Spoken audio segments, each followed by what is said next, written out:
Welcome to Frontline News, everyone. My name is Chap. I am holding it down for Yolanda and the crew tonight.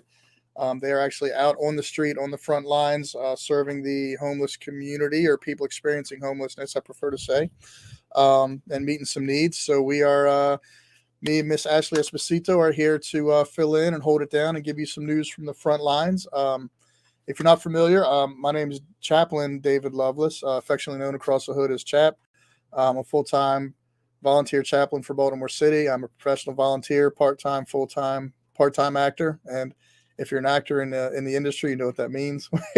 We go full time, and then we don't work for 2 months. So that's the so Miss Esposito, if you'd like to introduce yourself, my co-host for tonight on Frontline News. Hi, I'm Ashley Esposito. I live in Southwest Baltimore in Violetville, and I'm also a commissioner on the Board of School Commissioners for Baltimore City Public Schools. I'm one of two elected members and extremely hyper focused on bringing community voice into those spaces. All right. Well, we definitely let's. I have a couple announcements for the community, and then we can maybe dive into what's going on in that area. So first of all, guys, I know it's a long ways off, but on weekend of July 15th, we are doing the historic Pennsylvania Avenue Parade again. Our organizers, Officer Anderson and retired Officer Chuck Lee, will be partnering with them to bring you a parade down on Pensy Ave. If you're not familiar, we march from North Avenue down to Dolphin Street. We end up at Robert C. Marshall Field, and we have a stage and local artists and performers, and we have community resources available. So we're looking for all and everybody who wants to get connected. Please reach out to me, plug in, whether you want to be part of the festival, part of the festivities, you just want to volunteer, you want to donate. Please reach out to me at your convenience. And then the following weekend, actually, we have a new event coming to Baltimore. So over in Bel Air Edison, there's a gym called the Agogi Project Youth Development Program, and it's south of Urban on Bel Air Road, like a block south, above Safa's Pizza. There is a fully functioning jujitsu, martial arts, and boxing gym above the pizza shop. Stop by and visit 3205 Bel Air Road. It's an after school program for kids under 17 and under. It's free. They get 4 hours of training 5 days a week, Monday to Thursday, 4 to 8, Saturday, 8 to 4. It's free to the kids. First hour of training is Spanish class. And then they do an hour and a half on the jujitsu mats, and they do an hour and a half of boxing fundamentals. Or when they progress, they get in the ring and do some sparring. It's a really great program. We have just this year become vendors for Parks and Rec. So you're going to see our program in Mora Crossman Rec Center. James McHenry had us on the list, but they're not open yet. As well as we're trying to get over into Carol F. Cook and Armstead Gardens. You will see us at Curtis Bay Rec Center. I forget the name of the rec center over there. Edgewood, Lyndhurst. Yeah, so we're a couple spaces moving in there, and then we're going to try and move into some of the schools and bring the program to the students in the school system as well. A really big component of their program is the bilingual piece. We've got kids from 8 to 10 who are not just learning, they're learning Spanish to go along with their training. And what that means is when they're marketable for like job force and workforce development, they're going to be ahead of the game because they're bilingual. So hopefully we can help them get some extra money right out the gate. July 22nd, the Agogi Project is hosting at Herring Run at the old Father Hooper Fields. I don't know what they call it now, but it's like Chesterfield and Hartford Road. We're gonna shut that down. Got the permits and everything in today, finalized. So we're doing a USA Boxing sanctioned boxing event, and we'll have some jiu-jitsu exhibitions. Hopefully, some of the kids from the rec centers, as we progress the program, will be coming out to exhibit the skills they're learning, as well as we have some pretty highly competitive kids that we took out of town a couple weeks ago, and they came home with every kid we took came home with a medal. So looking forward to that event coming up. And then my final announcement, so Walk with the Doc has begun. April 2nd, we began Walk with the Doc at Lake Montebello. It's first and third Sundays. It's not every Sunday, guys, although we can still congregate every Sunday and walk. Officially, Walk with the Doc will be first and third Sundays at Lake Montebello beginning at 9:30. and breadcoin.org. So Breadcoin has been in the city now a year. We've been building up a lot of small businesses, feeding a lot of communities. We have the capacity to do more. So we are doing a fundraiser May 13th. We will be at Lexington Market doing a fundraiser. If you have any interest in supporting or volunteering or being part of the program or learning more, just hit me up and I'll share that information with you. You guys can also look at breadcoin.org for more information or to get connected. We will be doing the fundraiser at Lexington Market after hours. So it'll be a private event, but just hit me up. We'll get you guys in there and get you well fed. Besides that, tomorrow I am excited to, Lord willing, head down to 200 North Ave, and there is. So what's going on tomorrow, Ashley, at North Avenue? If you can share with the public. Yeah, so we are having a board meeting. So the agenda's been published on board docs, and I'm about to send out not just an email of like a recap of last month. If people want to get on my mailing list, if you go to ashleyesposito.com and subscribe, you'll get like emails that I'm putting together to kind of like recap, because it is a lot. Like we have 2 public meetings a month and then also committee meetings. And so what I'm trying to do is like in the newsletter, I have hyperlinks to like important statements that were made, important testimony. Oh, ESPO, sorry. Okay. Yeah. Like so important testimony so that you don't have to watch like hours and hours of testimony to get like a recap of like the highlights. And really like one of our main focuses right now has like we've had a lot of discussions about safety primarily.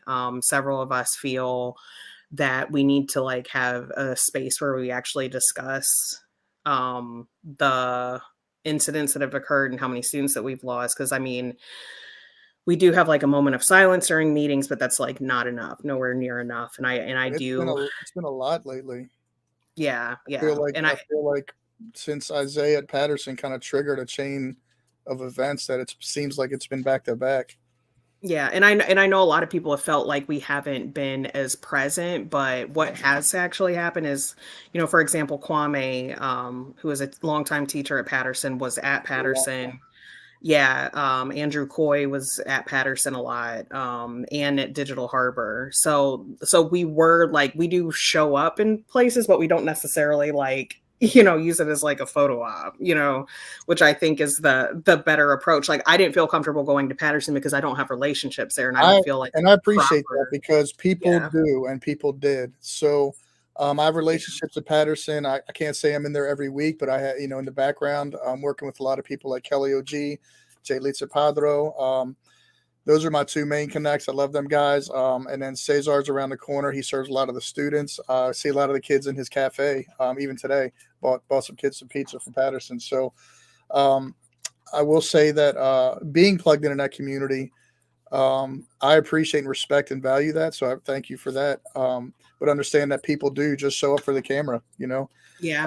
We've had a councilman in that district. If you don't know who it is, go look it up. I'm not going to say his name on here, but he was in there with a group of men, businessmen from the Latino community, talking about all the work they've been doing in the school, using kind of leveraging the death of Isaiah Carter. And I happened to be at the meeting, and I said, "Well, we've been in there for the past 3 to 5 years, and I've never seen you." But they were standing in front of the community, telling them, "We're in there, we're doing this work," and I'm like, "Well, where are you?" And they kind of backpedaled and said, "Oh, well, because of COVID, we stopped doing the work, but we're going to start it back up." And so putting them on blast a little bit and calling them out forced them to make the move where they had to start doing what they said they've been doing, if that makes sense. So even though they haven't been in the space doing it, because we called them out and I said, where have you guys been? Because we haven't seen you. They put it out to the community. Okay, well, we're going to start this program back up for the kids. And now like they don't have a choice. They got to do it because they said it in front of everyone at the, community meeting. So understand that people do show up and use, the loss of our children and different tragedies like this just for politics and photo ops. Like that is like a strong value of both me and Kwame, the other elected member. Like you won't see Kwame on social media like that because his approach to like community and just people in general is very like authentic. It's not like out there for the, like I said, the sake of a like selfie or anything like that. And the people that know him well and know that how he shows up. And so like I think both of us are very intentional about looking at where our relationships already are. Like I don't feel it's authentic for me to show up in areas where I don't have relationships and just infringe on their space and be like, look, I'm here, blah blah blah. Like, you know, it Kwame showing up, having relationships is much more valuable than me asking a bazillion questions in a moment where people are like really vulnerable.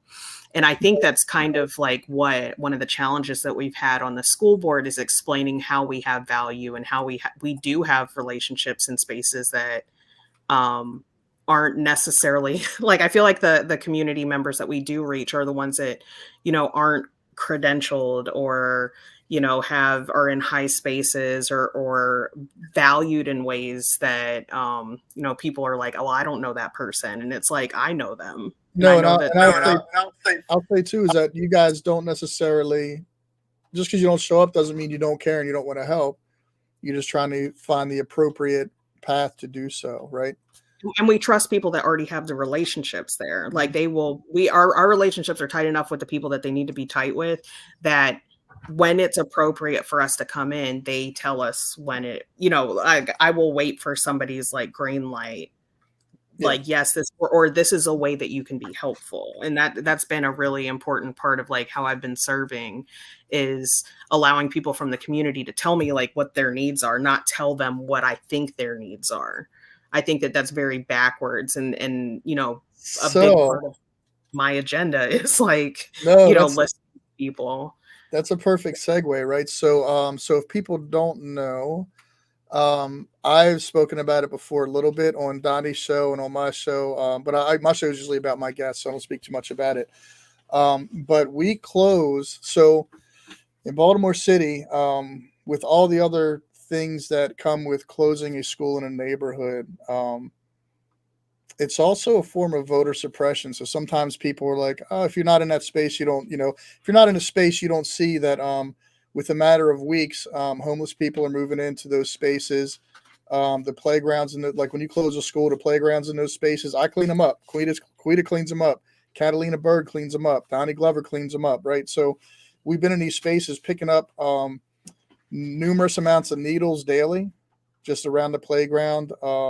Piles of like human feces, you know, at the end of a slide, people, you know, so like the people experiencing homelessness, people experiencing addiction, when you close a school, instantly these people gravitate towards this space because it has an infrastructure they can use for some shelter and some privacy. However, it creates it's a dangerous blend of communities, right? Because now you have a community that maybe wasn't present before, an addiction community or a community of people experiencing homelessness coming into a neighborhood that didn't previously experience that. It creates a dangerous space for the kids who are still trying to play at those areas or still comfortable in that space. It brings a different demographic of people, which are, you know, sometimes they're dealing with mental illness and they're more dangerous to our youth. And so a very interesting conversation I had with Ashley was, you know, I'm 100% against closing any schools for any reason and 100% investing. You know, we get a $1.6 billion a year and we build new schools no one asked for instead of investing in their infrastructure that's already existing. We do things as a school board. We see them move a population from one school to another. So from a new era, you move them to the new 21st century school you just built to justify the new school you built by padding the numbers. Then you justify closing new era because they're not using 85% of the, you know, facility, but that's because you move the population away. So there's all this manipulation of numbers and data to close schools. And this policy was written in place decades ago before we even got to this point, right? Like 50 years ago, they knew that they're going to close. They knew they're going to close like new era in 2022. That was already part of the plan. It was all planned out. Donald Schaefer's mayoral cabinet, they wrote this plan out 50 years ago. And there's people that are, you know, there's people in the community you can speak with. You know, I won't put their name out there, but I'll definitely get them on the show and talk to them one day that were part of that plan and part of that 50-year gentrification draft that they wrote.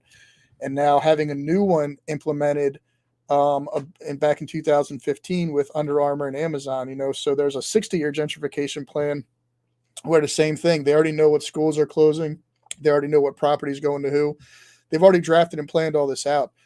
But us getting, coming up in our positions like you have, or becoming aware of these as they make it public information. Okay, we're closing XYZ schools. 200 North Ave tells principals there's no appeal process. There's nothing you can do about it. And they're misinformed, and they're misinforming the public. Some schools don't have a PTO to stand up and appeal.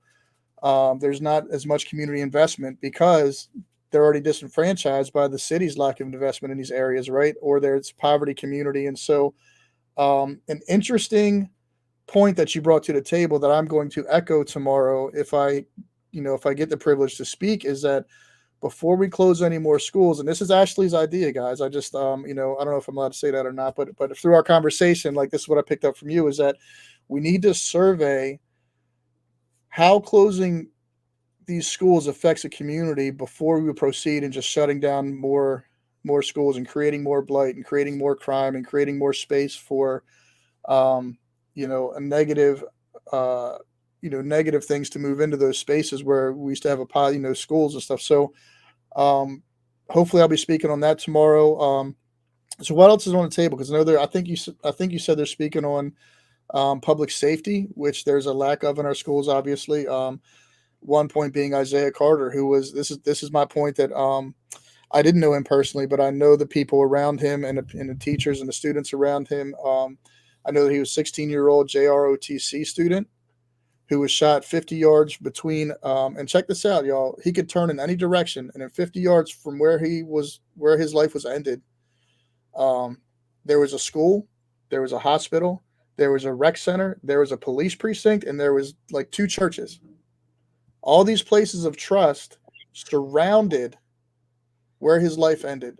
So all these places of trust in the community were all accountable for that happening, and for the fact that someone didn't respect any of those spaces and took another person's life, right there in Patterson. And that's one of many I know, sadly.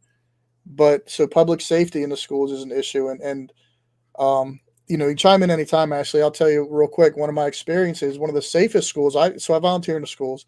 One of the safest schools I feel safest in is Principal E over at Ace Academy. However, here's a trade-off. When I'm at Ace, I also feel like I'm incarcerated because you got a camera on me. The door's locked in front of me. They buzz me in. The door locks behind me.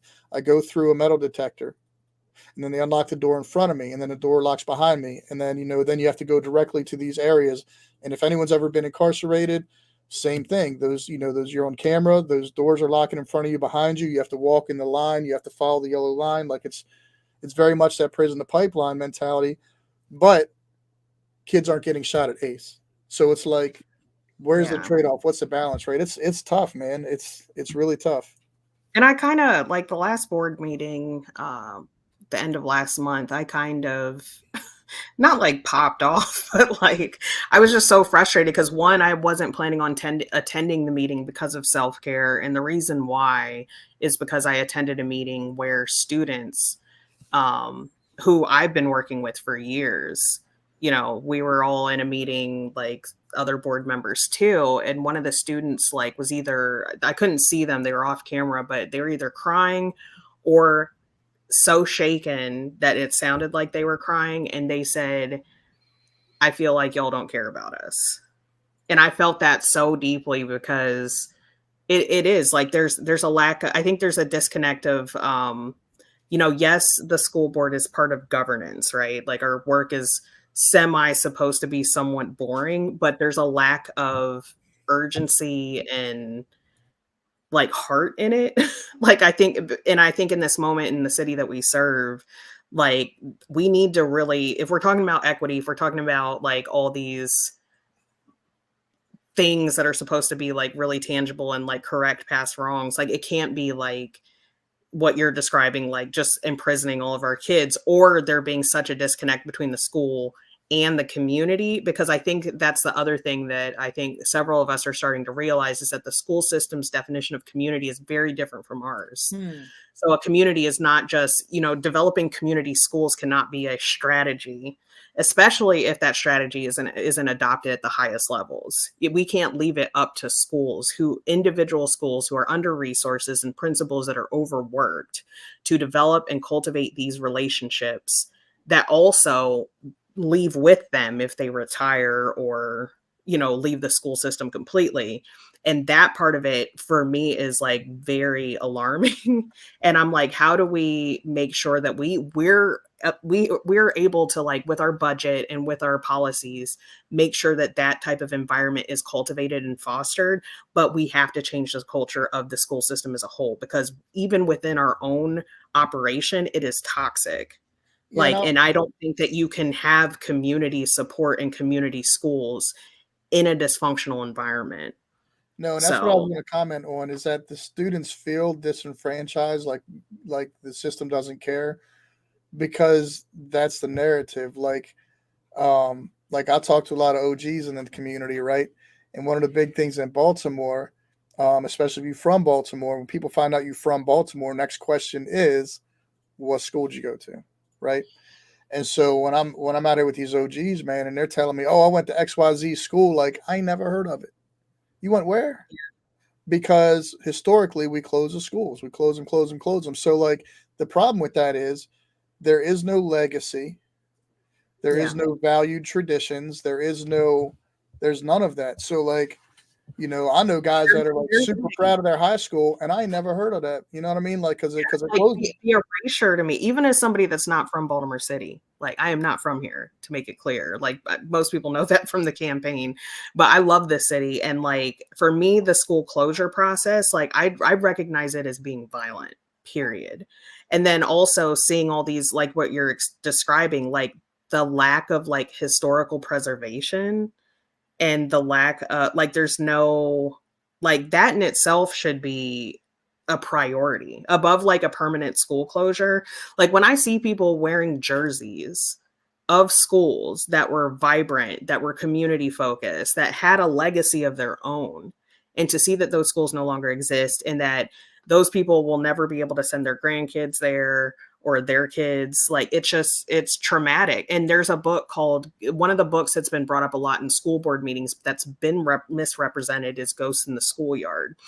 And what's been said is that, oh yeah, Ghosts in the Schoolyard, like kind of, it does say like that, here's how we can do the process better. No, I read Ghosts in the Schoolyard, and it talks about the trauma that's inflicted on people from permanent closures and how it is complicit with the disinvestment. It's like the new age, like disinvestment. Like there are people going on hunger strikes in Chicago over school closures. And it's been proven that the kids that are moved to the receiver schools, their numbers do not, like that school did not serve them better.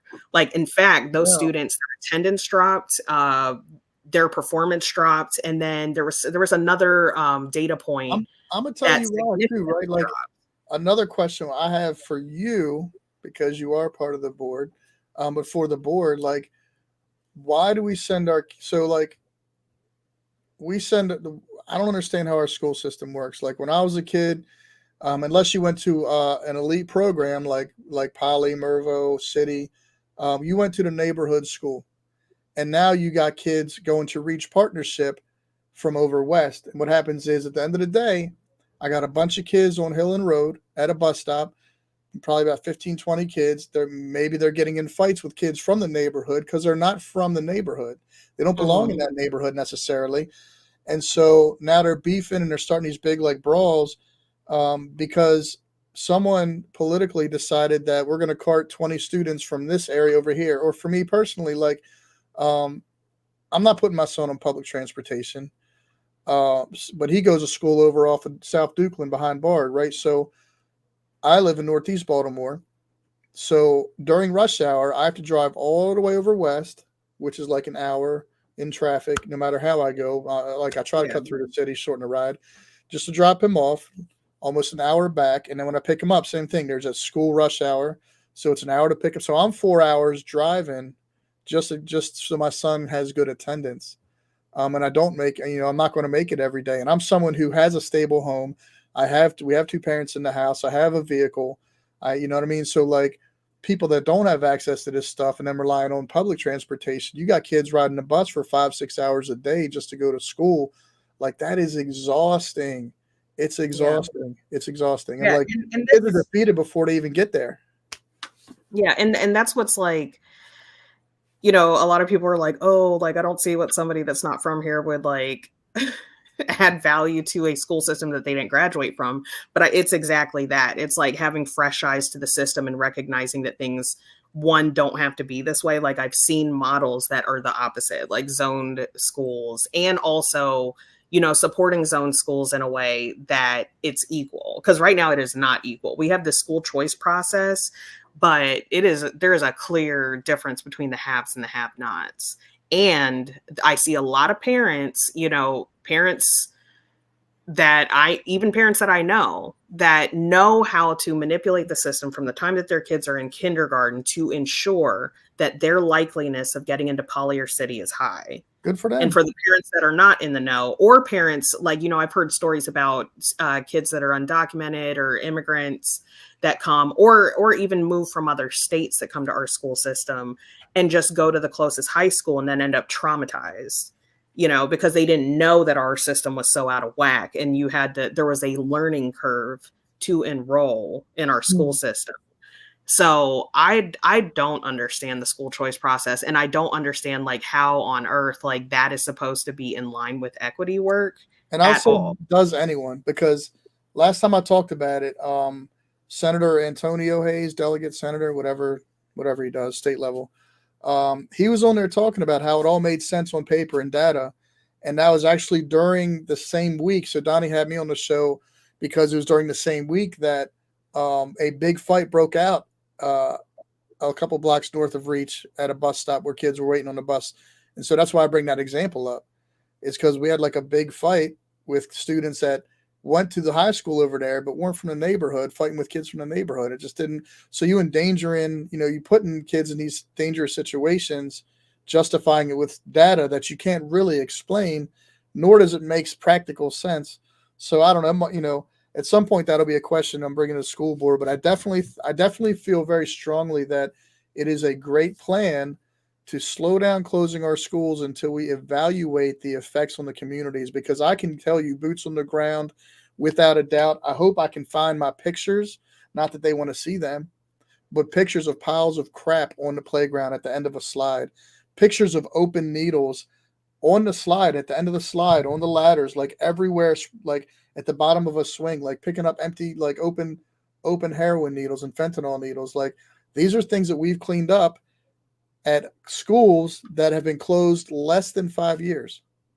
And if you have a list of those schools, let me know, because I guarantee, like, that's a lot. Because I want to be able to, like, that's why I like talking to people in the community, because you have one piece of it, right?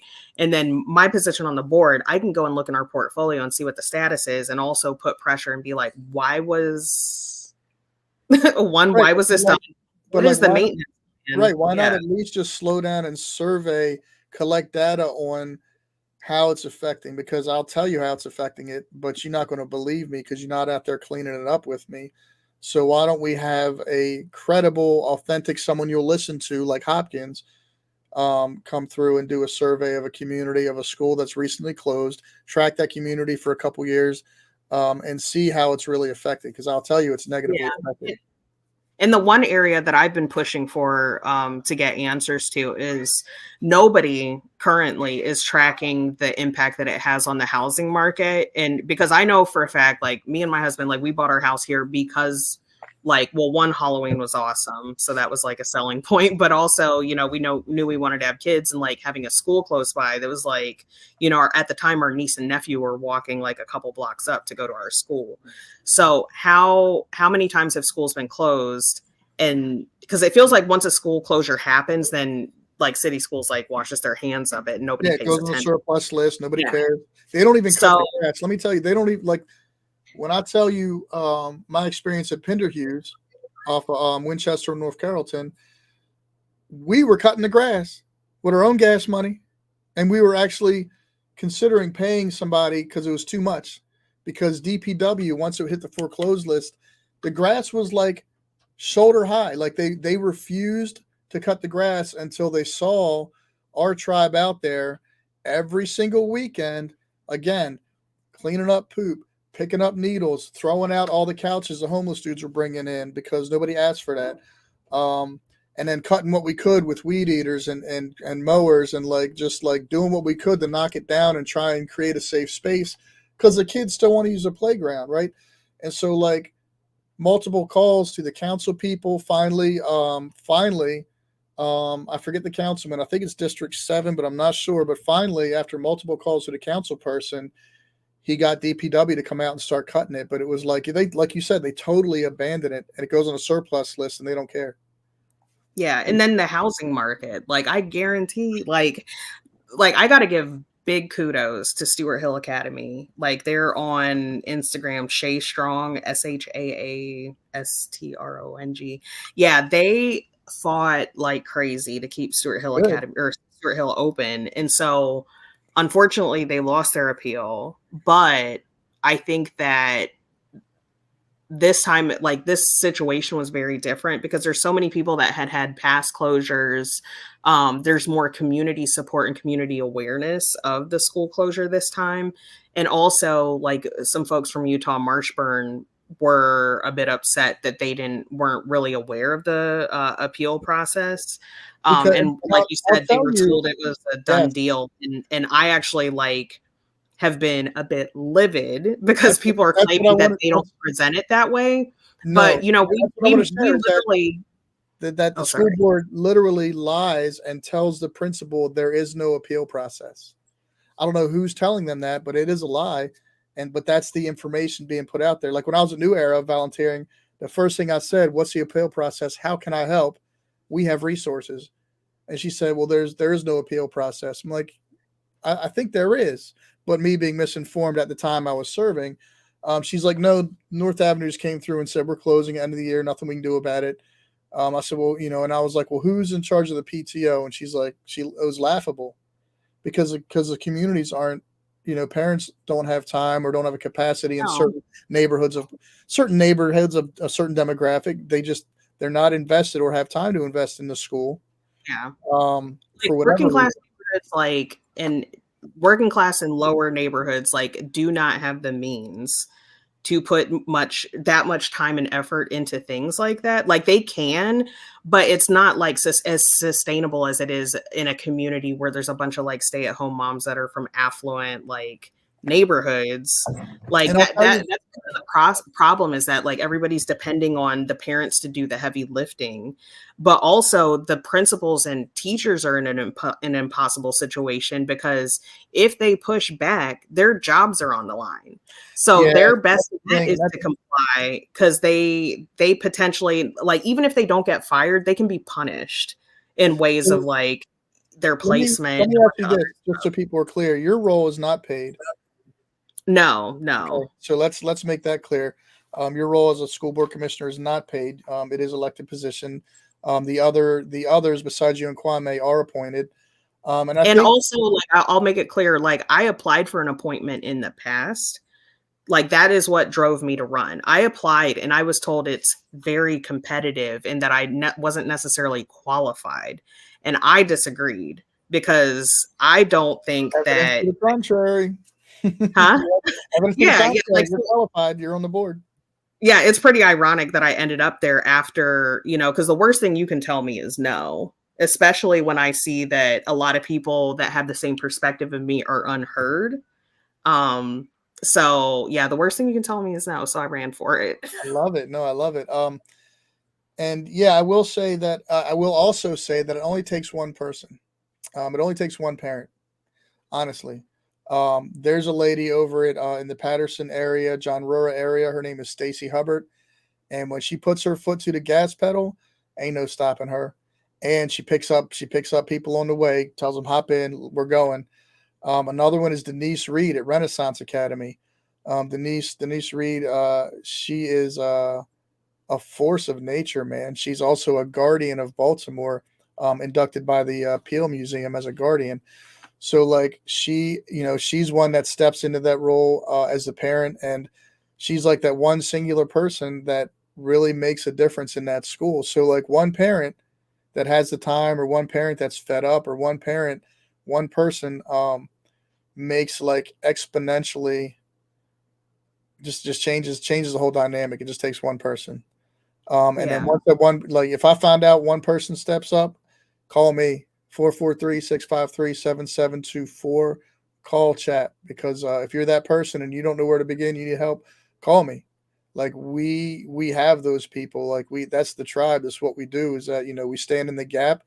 We connect people of honor, and people who are in the struggle, and we make sure you're connected with other people in the struggle and other resources to be successful.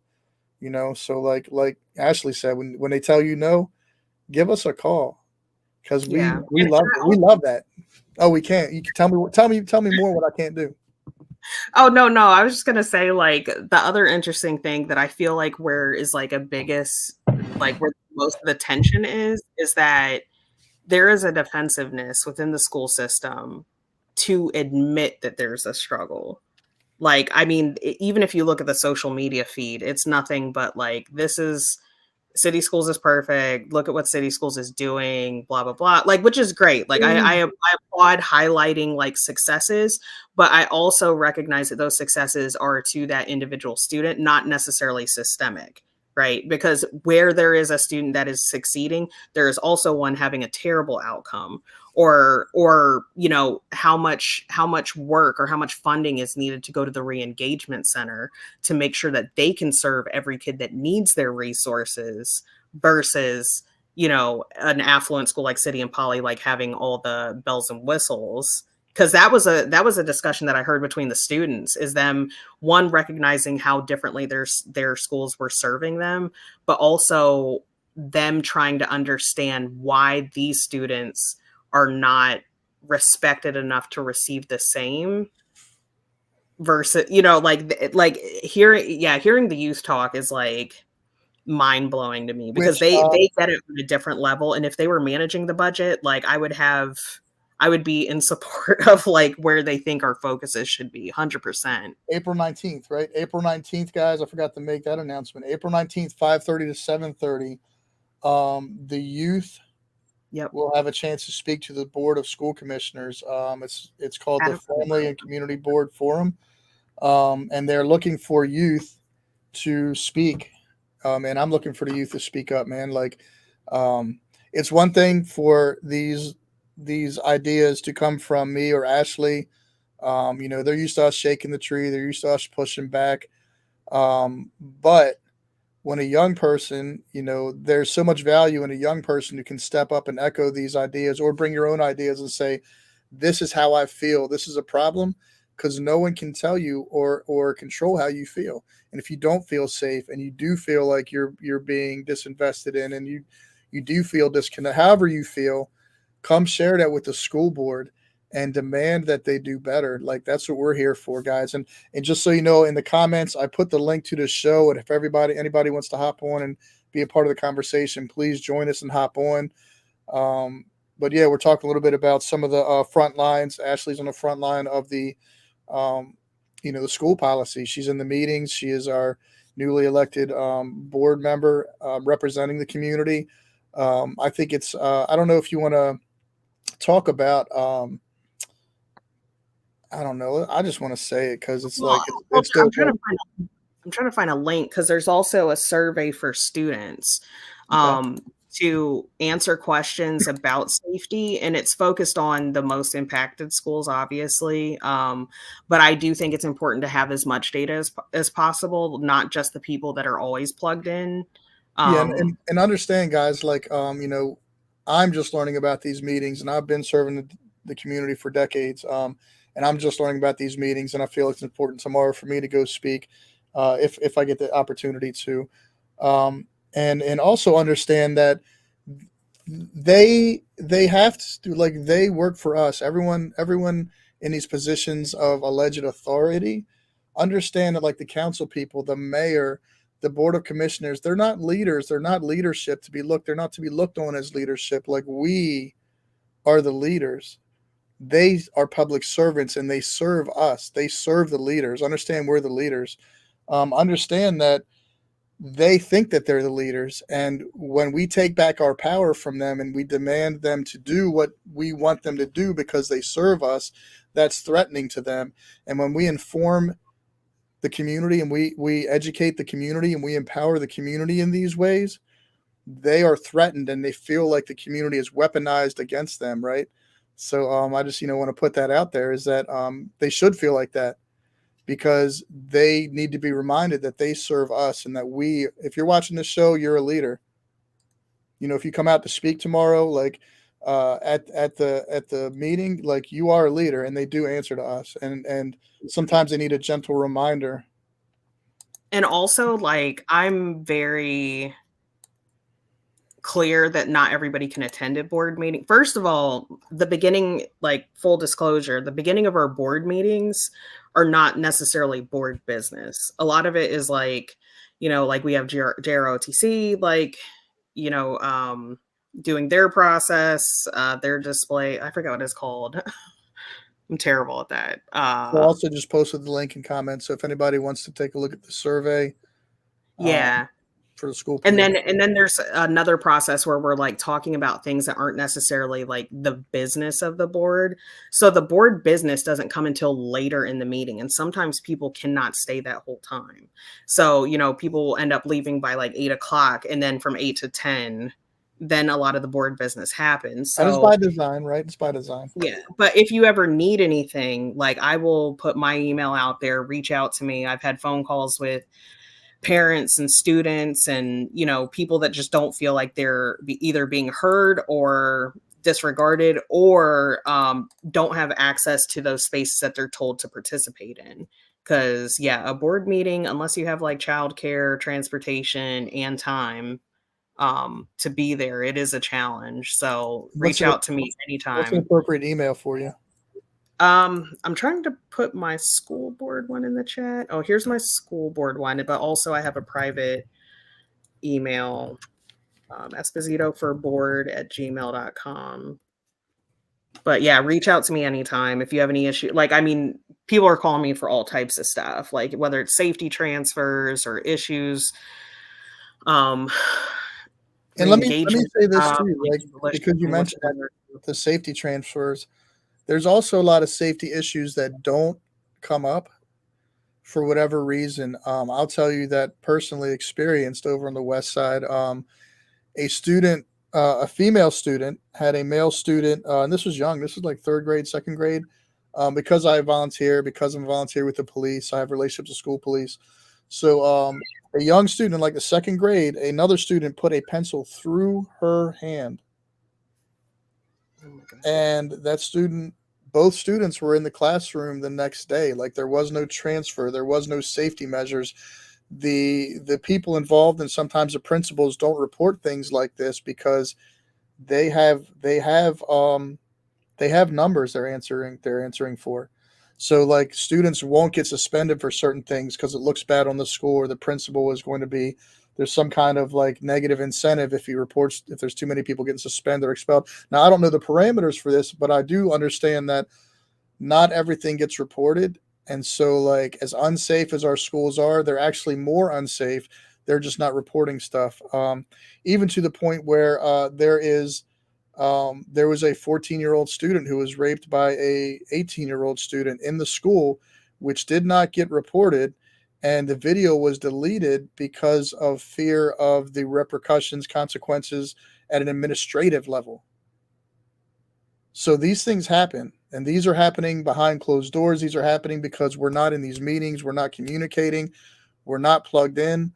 So it's very important that we plug in. It's very important that we start showing up. And they're counting on us not to do it, and that's how the system will just continue to perpetuate itself. And nothing's going to change because people don't step up. But it only takes one person. It only takes one voice. How many lives do we have to lose? How many lives do have to be traumatized in so many different violent ways? And When's I enough? and I will say, like, as a one of the things that I heard a lot throughout the campaign, and just from people in general, is that, like, oh, just 2 elected seats won't make a difference, and also it'll be a long time before you see any change. But I 100% disagree. Because based on what I've seen, we have been able to, like, I mean, even the stuff that happened around Baltimore Collegiate, like, of course, the deal that it wasn't the deal that they necessarily deserved, but just having people that were willing to go against the grain and actually move away from being like everybody's perception of like the school board is just like a rubber stamp on everything and doesn't ask any questions, isn't thorough. I do see a shift in culture that's happening, and I do think it's very, very dependent on who the mayor is, because like those appointments, there is a process for those appointments, and I want to make that very clear too, is that as these seats, as people fall off of the school board, because there's 3-year terms, the appointed people have they can renew their term, right? So we have several people that are falling off this summer. Then those seats open up for appointment, and there's a community panel that decides who should be, put forward in front of the mayor, and then the mayor decides who out of that batch, like who should actually be appointed. It's really important for people to apply that are like, very passionate about this work and also values aligned and wanting to make like a very real like difference on the board, but also, reaching out to the mayor and being like, hey, this is not only is the community panel like recommending this person, but also the community is watching this process and wants this person to serve on the board. So I think because for me, I can have more of an impact as an elected member if I have people that are, may not have my same vision or same area of expertise, but people that I can work with, period, that are going to just not, ask the tough questions and willing to get uncomfortable. Yeah, well, I'm all about it because I'm a professional volunteer. Can't fire me from nothing. Like I'll speak up for my officers. I've been told a billion times by the administration what I can't do as a chaplain, and it's a joke. I've been told what I can't do as a volunteer in many different capacities, and it's a joke, man. Like if you live in Baltimore City, if you understand the culture here, there's so much need to go around. Like we can't do enough. Like we do so much, we need to stop in self-care, and then people will say, well, you can't do this, you can't do that. Well, what are you doing? Like I've been fired from a volunteer job for doing too much for youth that are incarcerated. I'm like, how can you do too much for them? They're making poor choices. They're being traumatized daily in their in our institutions, whether it's Hickey or Greenback Mountain or Baby Booking down Gay Street. All the time as a police. Well, who told you you could feed these people, or who told you could call this person and ask this councilman for this or that? And it's like, there's a need. It needs met. Like why do I need permission to meet people's needs? So same thing here is like, maybe we can step up and step in and speak on behalf of our teachers and our principals who can't, like you said, because there are consequences and not everybody's okay with taking it on the chin. There's a lot of officers out here in the street right now that are disenfranchised because of the horrible job that the commissioner has been doing and just disenfranchising both the police and the community. Like he's apathetic, like useless puppet of the mayor's office, and and the guys in the street and the guys in blue, like they're just riding it out till they can retire or they get a better job offer, because it's like there's no support. The teachers feel the same way, and there's a limit to what they can say without getting too much pushback and consequences at work. I had a guy step up about racism in his precinct in 2022, and instead of dealing with the circumstances, they just moved him. Oh, we're going to put you in timeout over here. Well, how does that solve the problem? It doesn't resolve anything. Now someone else is going to step into that same situation. And it was racism against a black dude in Baltimore. Like, what are you kidding me? Yeah. So there, it's like an unwillingness to like change culture, like because that's the hard stuff. Like that is the stuff that takes like the most capacity, the most heart, and it's like just do it. Like I don't care how uncomfortable you are, lean into it, get with it. Because even this motion that Commissioner Coy made about having a meeting to address gun violence and public safety, there was so much pushback about like the logistics. Like, what does this meeting look like exactly? Like, it's in my newsletter, and you can watch the video of how this back and forth went. And I got so frustrated because I'm like, just it's reasonable for us to set a special meeting and have a conversation. Period. Like, it's not like you guys fussing over the logistics is like another slap in the face to the community because it's like we're not even willing to just have a meeting space. No, you know what else pisses us off is the semantics. Oh well, XYZ didn't happen within the boundaries of the school property. Yeah. Like, kiss my ass! It happened 50 yards. The woodshop teacher saw the incident because it happened that close to the school. Like, get out of here. Because nobody wants to. They're not even thinking about, like, yes, this one person died, but there are tons of victims. There are tons of victims who are friends with the kid. Like you said, the teacher that witnessed it, the damage and the trauma that is like of impacted people is much broader than just the names of the victims. And I get fear. I was in a meeting an interview in the past where, you know, there was an elected official there. And when I started talking about like trauma informed care and resources, mental health resources that our kids are begging for, because they cannot process a lot of this stuff. And them just like, and I mean, you know, resources don't necessarily just have to be like you sitting on somebody's couch and having therapy. We could be doing art therapy. We could have like physical, you know, like the things that you're talking about with the boxing gym, like all those things. That is therapy, y'all. I promise. Right. And those are resources that our kids are asking for. So for people to be adults and be like, I think we're just going to pray about it. Like, no. Like, those two things are not in conflict with each other. Yes, prayer is great, but also let's talk about the mental health stuff. Because as far as I know, I'm the first generation who's finally getting comfortable with like addressing like generational trauma. And that is like a lot. My vocabulary we had more trauma. Yeah, like to your point, that wasn't. I'm 45, and that wasn't in our vocabulary. If you were crying, stop crying, or I'll give you a reason to cry. That was it. Suck it up. That was it. You know, a lot of us. That's one of the reasons why we have such a great tribe and a great culture of service in Baltimore right now is because everyone my age in Baltimore, when we were traumatized, we were taught the best way to get over it is to volunteer, help somebody else, do something for somebody else. So the reason so many of us out here are on our grind helping everybody else burning out is because that's how we were told to process our trauma. And we have so much that we have an endless willingness to serve others because we have that much trauma to process. Yeah, healing through service is a whole vibe. Like, because even myself, like that is how I got into advocacy work. It wasn't like I was like, oh, this would be a cool thing to do. Like, let me find some friends, like go do act. Like, I get so mad when people are like completely are dismissive of somebody because they're like, oh, they're just an activist. They're just this. Recognize that most people become activists because they have been personally harmed and they're trying to change systems so that harm doesn't happen to other people, period.